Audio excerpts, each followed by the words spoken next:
أعوذ بالله من الشيطان الرجيم بسم الله الرحمن الرحيم ذلك من أنباء الغيب نوحيه إليك وما كنت لديهم إذ أجمعوا أمرهم وهم يمكرون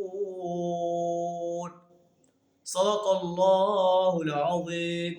سورہ یوسف آیت نمبر 102 آپ کے سامنے تلاوت کی، جس کا ترجمہ کچھ اس طرح ہے: ذَلِكَ مِنْ أَنْبَاءِ الْغَيْبِ نُوحِيهِ إِلَيْكَ۔ اے نبی صلی اللہ علیہ وسلم، یہ قصہ غیب کی خبروں میں سے ہے جو ہم آپ پر واضح کر رہے ہیں۔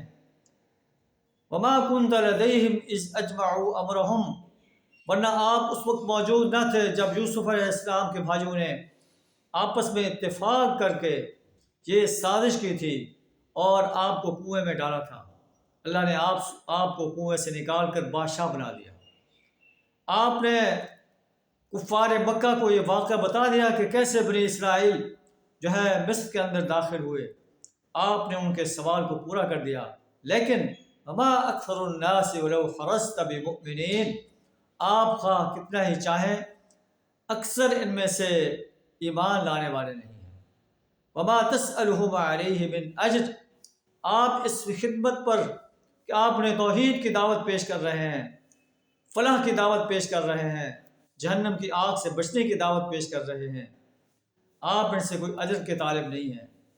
ان هو الا ذکر للعالمین، یہ تو ایک نصیحت ہے تمام جہان والوں کے لیے، جو چاہے اس سے نصیحت حاصل کرے، اور نصیحت وہی حاصل کرتے ہیں جو عقل والے ہیں۔